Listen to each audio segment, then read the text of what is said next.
بسم الله الرحمن الرحيم يسبح لله ما في السماوات وما في الأرض الملك القدوس العزيز الحكيم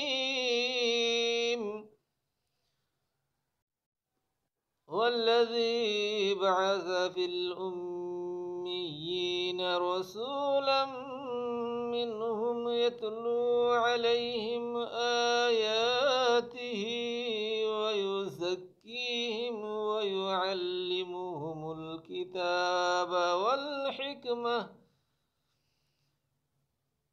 وإن كانوا من قبل لفي ضلال মুবিন।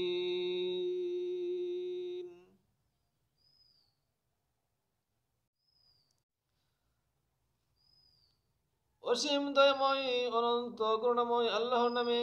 আকাশমণ্ডলী ও ভূমণ্ডলে যা কিছু আছে সবই আল্লাহর পবিত্রতা ও মহিমা ঘোষণা করে, যিনি রাজাধিপতি, পরম পবিত্র, পরাক্রমশালী, প্রজ্ঞাময়।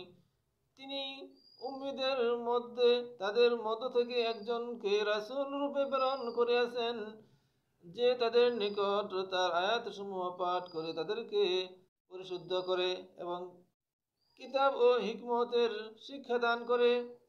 যদিও ইতিপূর্বে তারা সুস্পষ্ট পথভ্রষ্টের মধ্যে ছিল। এক নজরে সূরা জুমার পরিচিতি।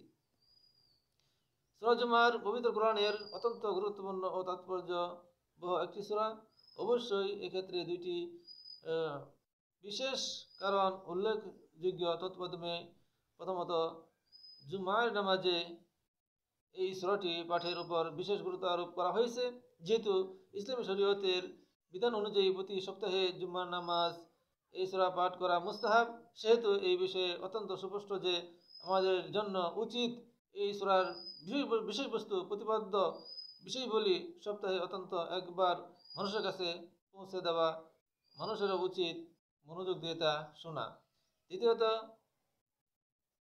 জুমার নামাজে এই সূরাটি পাঠ করা ছাড়াও যারা আরবি ভাষা বুঝে না, তাদের ইমানি দায়িত্ব হচ্ছে অত্র সূরাটির অর্থ, তাফসির সম্পর্কে প্রয়োজনীয় জ্ঞান ও শিক্ষা অর্জন করা। তাই গুরুত্বের কথা বিবেচনা করে আমি ইতিপূর্বে বিভিন্ন উপলক্ষে ধারাবাহিকভাবে এই সূরার তাফসির ও প্রাসঙ্গিক ব্যাখ্যা বিশ্লেষণ নিয়ে আলোচনা ও পর্যালোচনা করছি। মূল সূরাটির বিশেষ ভূমিকা এবং তিনটি বিষয়বস্তুকে ঘিরে বর্ণিত হয়েছে। ভূমিকা হচ্ছে সমগ্র সৃষ্টি জগৎ কর্তৃক মহান আল্লাহর গুণগান ও মহিমা ঘোষণা। পবিত্র কোরআনে 27 ও 28 নং পারায় কয়েকটি সূরাতে, যেগুলোতে মুসাব্বিহাত নামে প্রসিদ্ধ, আল্লাহ এরূপ পবিত্র ও মহিমা ঘোষণার বিষয়বস্তুটি পুনরাবৃত্তি হয়েছে। যেমন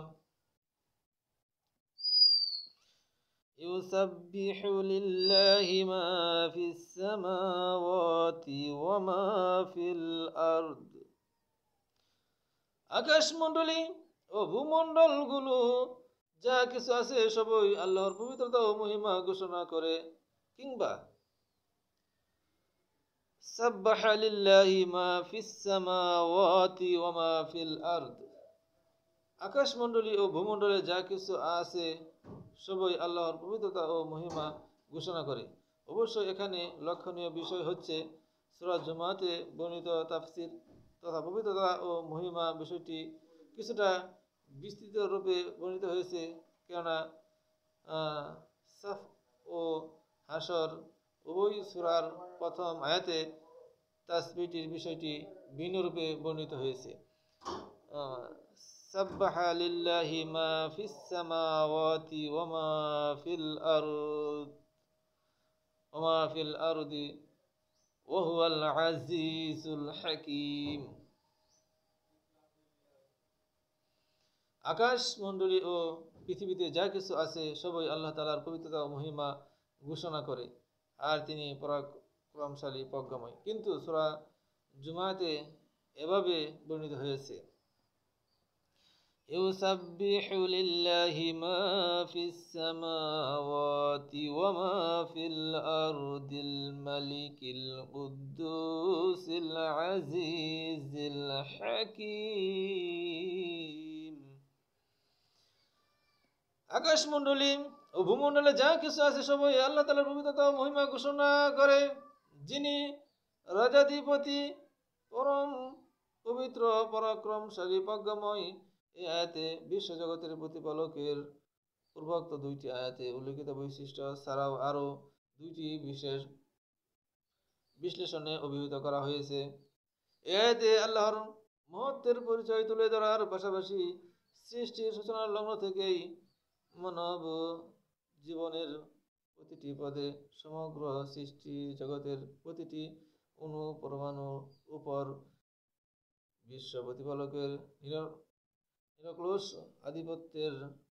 আধিপত্য বিষয়বস্তু আলোচনা তুলে ধরা হয়েছে।